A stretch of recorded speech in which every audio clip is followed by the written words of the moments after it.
duk wanda zai antifati a siyasa ai ya kashe kansa, ya kashe siyasarsa. Yiwa dama ana wani batun antifati, mutum ya daɗe bai antifatin ba ma. A ɗauki kujera a ba mai wake ba, mai wake me ya manta a Abuja, in dai ba ɗaukar hoto ba da za a zo a ce wai ya zo ya koma Abuja. Sunana Ibrahim Hashim Sa'ad, da ɗan ƙaramar hukumar Minjibir a cikin mazaɓar Kunya. Wace tsaraba ka zo mana? To, alhamdulillahi babban ɗan jarida, na ji daɗin wannan tambaya da kai mu. Tsarabar da na zo da ita ce in yi wa mai girma zaɓaɓɓen gwamnan jihar Kano, injiniya Alhaji Abba Kabir Yusuf godiya bisa yadda ya dubi kokenmu, ya ɗauko takara ta ƙananan hukumomin Minjibir da Ungwaggo a zauren majalisar tarayya, ya ɗauke ta kacokam ya ba ma Honorable AA Abdulhamid Abdul Minjibir. Ka kuwa wannan tsaraba ce mai kyau wacce ta kawo ni mu zo a matsayinmu na matasa manyan gobe, mu sake jaddadawa kuma tare da miƙa godiyarmu ga mai girma gwamnan jihar Kano, His Excellency Alhaji Abba Kabir Yusuf, bisa yadda ya duba cancanta da kuma gogewa ya ɗauko mana wannan ɗan takara ya ba mu shi a jam'iyyarmu ta APC mai albarka. To amma mutane da yawa na ƙorafin cewa wanda aka ba takarar bai cancanta da kujerar da aka ba shi ba. To, cancanta sai in rasa mai mutane suke nufi a cancanta. In dai ayyuka ne ke sanyawa a tura, to gaskiya ya cancanta. Amma sai dai ba mu sani ba ko maula ce take sanya su suke cewa ba za su bai cancanta ba. Amma ya za a ce mutumin bai cancanta ba, mutumin da ya majalisa a 2011 zuwa 2015 shi za ka ce bai cancanta ba, kuma mutumin da ya ƙara dawowa yanzu yake wakiltar Minjibir a zauren majalisar dokoki ta jihar Kano, kuma fa shine chairman committee na education haya, kuma shine a ce bai cancanta ba. To amma ba ka gani duba da cewa kujerar da ke kai a yanzu mutane da suke duba sa cewa cancanta da kujerar da aka ba shi ba yanzu. Kamar ya bai cancanta ba. Waɗanda suke wannan maganganun ba fa 'yan ƙaramar hukumar Minjibir bane ba, ba 'yan ƙaramar hukumar Ungwaggo bane ba. To na menene zaka dakata tasu? Yawancin su fa nunar rana suke bi. Nan 2023 aka zo aka kawo mana nunar rana, muka yi mawahala muka zaɓe shi, gashi nan ba abin da ya iya wa mutane. Amma ka zo mazaɓar Kunya, ni da nake a mazaɓar Kunya zan gaya maka cewar mai girma Honorable AA zo yi mana block a makarantar gidan Alhaji Adali, ya zo ya gina mana block ɗakin karɓar haihuwa a cikin asibitin Kunya, kuma sannan ya sama wa mutane ba adadi, ga sanan ya sama musu ayyukan yi tun daga BESDA, yanzu ga sanan yaran sun zama permanent and pensionable. Aƙalla ba ƙasar ba zan yi lissafa ma ko mutum nawa bane ba. Ya ɗauki ababen hawa ya ba su yawanci domin su sauƙaƙa zirga-zirga a yanayin kasuwancinsu. Idan irin wannan kake magana sai kaga cewar to menene abin da mutum zai zo ya maka?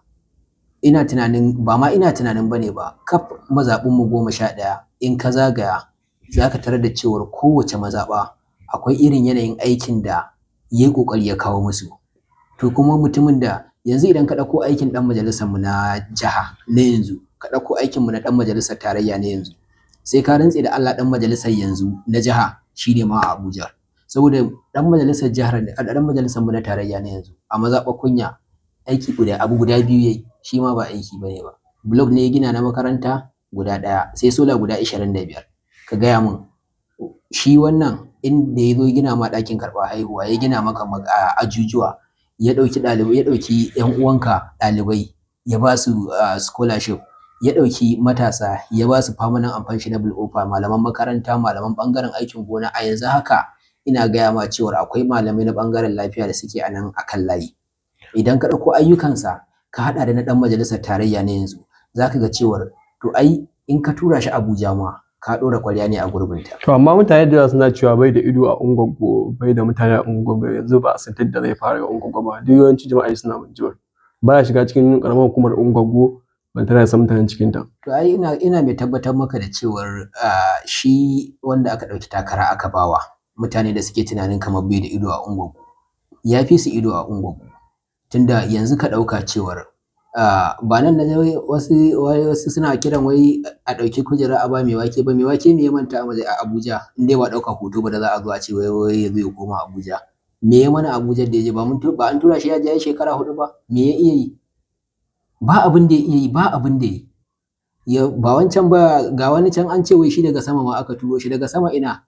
Shi wancan wanda ake magana an turo shi daga sama, ina gaya ma, idan ka cire Kunya da ya zo gaisuwa satin da ake fitar da 'yan takarkaru, ba mazaɓar da ya taɓa zuwa. To baka tunanin cewa yanayin Saboda haka cuɗanyar shi jama'a da ina gaya wajen ma fita ƴan takarkaru da yasa ɗan bai saurare ne shigo. ka ji tukunna, tsaya ka ji ina gaya ma ana maganar bai da ido a Ungwaggo, bai da ido a Ungwaggo.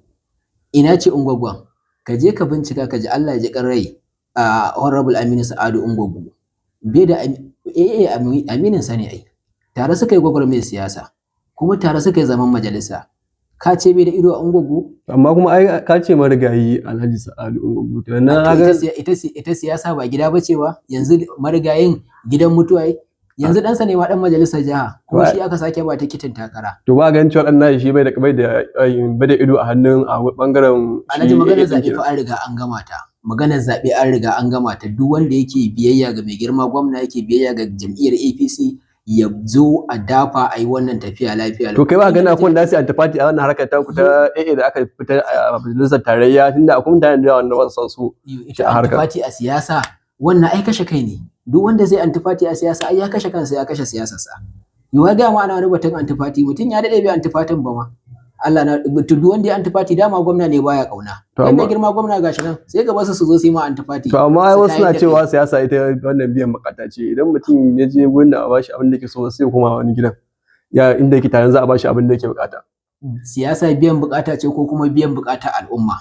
Idan biyan bukata al'umma ce, to a zo a haɗa kai da jama'a a yi abin da ya dace. Amma idan biyan bukatar kai ce, to fa ba yadda za a kai kaɗai ka ware ka ce wai abu kaza ba daidai yake tafiya ba saboda kai kaɗai. Ai sai a bari al'umma su tare da yawa, sannan sai a yi hukunci. Amma yanzu misali kamar mutum ɗaya ya ware ya ce shi ba zai yi wani ba. Ba za ka yi wani ba a wani dalili. Duk dalilan da zai kawo maka idan dalilai ne na ayyuka, ba zai iya kawo ma ya ce maka saboda a'a ai ba a gina mana hanya ba, ko ba a gina mana makaranta ba, ko kuma asibitin mu ba magani, ko kuma garin mu ba wutan nefa, ko kuma a'a ɗaliban mu ba a'a bukata ce ta kai da kai. Ka ko wannan shi bukatar kai da kai ai bukatar al'umma ita ce take zuwa a farko kafin bukatar kai.